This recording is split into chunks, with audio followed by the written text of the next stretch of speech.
Saturday, May 19th. Weight, 132. Breakfast, Dad's omelets, eggs, cheddar cheese, tomatoes, bacon. Vanessa and Jeff came over this morning and we ran before breakfast. Dad cooked us all omelets afterward.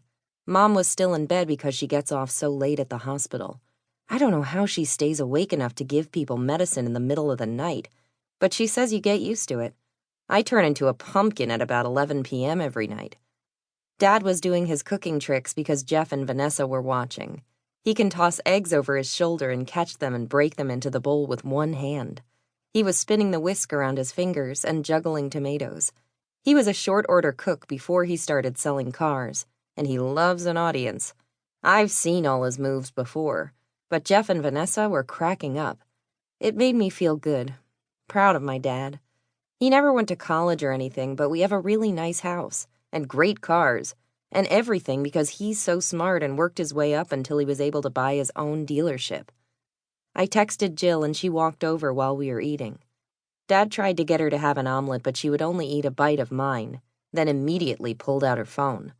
Vanessa and I had just been saying we didn't know how we were going to remember every single thing we ate every single day without carrying these food diaries around with us all the time. And Jill smiled and waved her phone at us. She was using this app called Calorie Track, which helps you keep track of what you eat. Everyone who uses the app can go online and enter the nutritional information and serving size of the foods they are eating. In the app, you can search for the food you have just eaten or about to eat, and it records the calories. You can set goals to lose weight or gain weight, and it charts your progress online. You can even print out a report of what your calories are over a week or a month.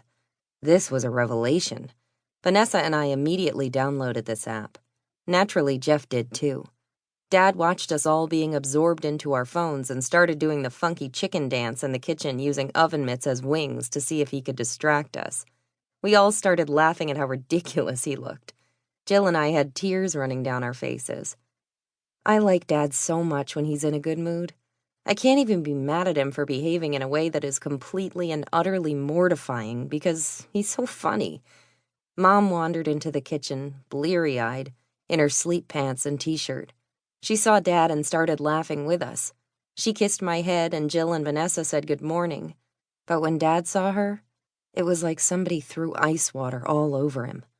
He stopped dancing and started doing dishes. I don't think anyone else noticed, except Mom. I don't know why Dad won't let her be part of the fun.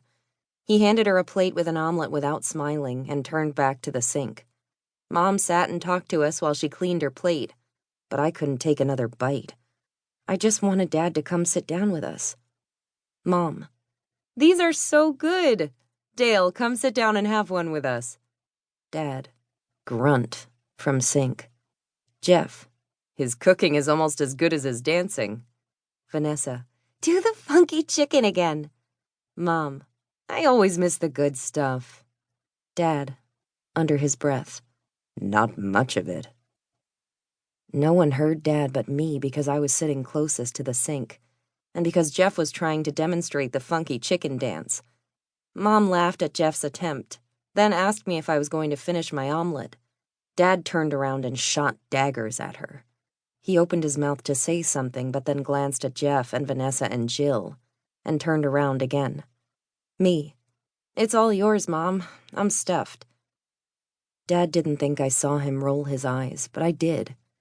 How can he go from somebody I love to somebody I hate in the span of 4 minutes? AM snack: nothing. Still full from breakfast. Dad's omelets are huge.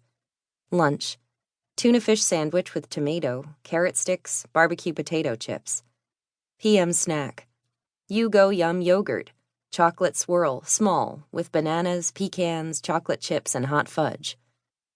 After her rehearsal at City Youth Ballet, Jill texted me and asked me if I wanted to get yogurt. She drove by my place and picked me up, her hair in the signature bun of ballerinas everywhere. You Go Yum is one of those pump-it-yourself places that seems to be sweeping the nation. There's even one in my grandma's town, a wee town with a single stoplight where the Starbucks recently closed.